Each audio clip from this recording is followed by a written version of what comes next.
I want to take a minute here and discuss the different approaches that are taken towards mobile apps.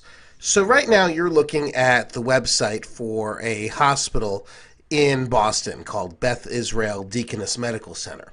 And you're looking at this little web browser recorded on my Macintosh computer.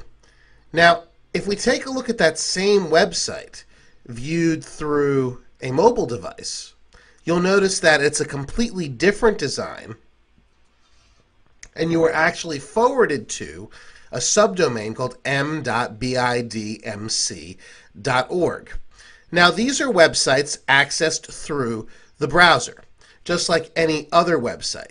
Now, Beth Israel Deaconess Medical Center actually has here a separate site designed for mobile.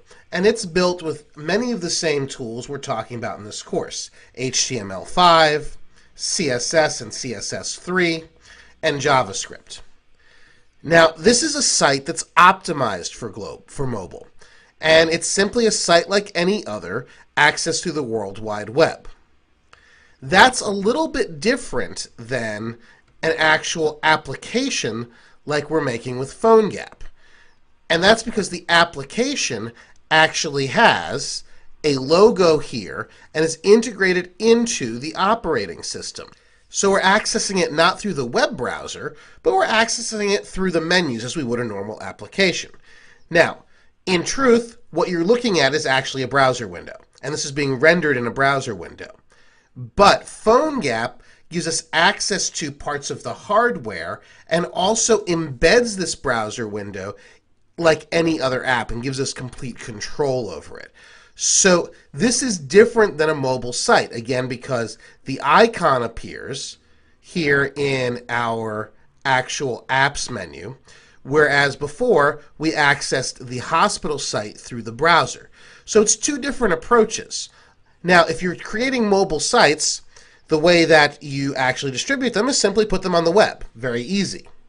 But if you're making actual applications, then testing and distribution becomes a little more complex because you need actual devices involved, sometimes certificates, etc. So let's go ahead and go back here into Eclipse. And here in Eclipse, we have the ability to, as we noted before, test in multiple different virtual devices. So here I've got virtual devices running several different platforms in several different configurations. You can see the API levels, either 10 or 16, and they're either running the ARM or Intel Atom chip. And within these, we can actually change. For example, let's edit our original Intel virtual device. We can change things like whether or not certain hardware exists, what color depths are available, pixel height, pixel width, etc. So we can create a virtual device that's very similar to an actual device. The other thing we can do with Android is, with a Mac using USB, we can simply plug in an Android device, and 99% of the time it will configure and allow us to test on that device itself. Now, there's no substitute for testing on an actual device. On a PC, it takes a little more know-how because generally you've got to install a driver in order to get your device to appear when you create an application. Now, another tool for testing that you may not be aware of comes in a plugin for the actual Chrome browser. So, for example, let's go to, again, the Beth Israel site. And I'm going to right-click and see this emulator right here? This is the plugin that I'm talking about. I'm going to choose Enable. And in a moment, the plugin is going to appear and allow us to do some device testing.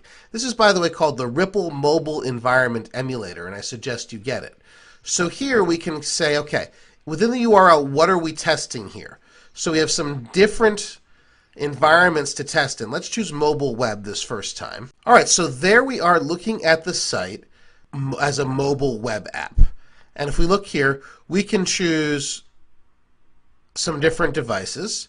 Right now, we've got a generic WVGA device.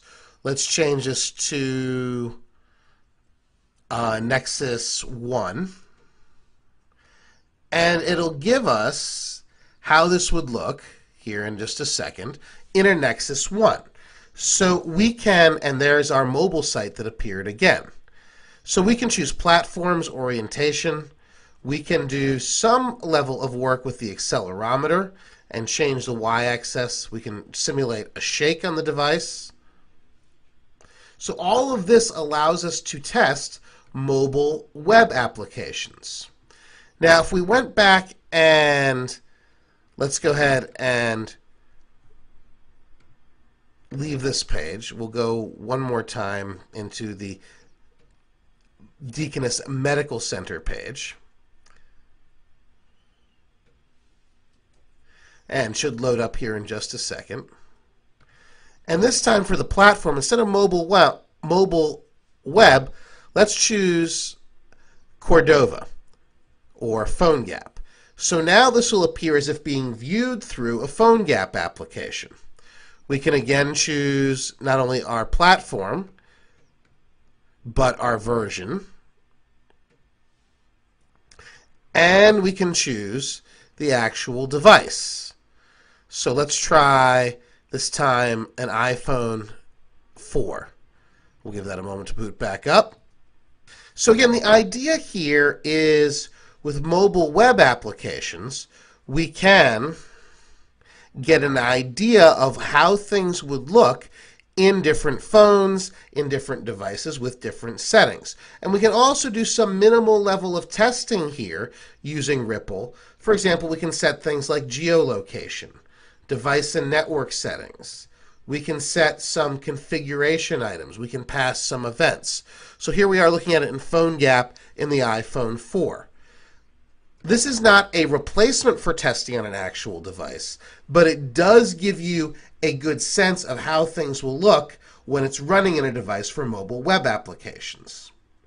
Now finally, for testing real mobile apps, PhoneGap mobile apps on the iPhone, you're again going to need to get your developer certificate to test on the actual phone.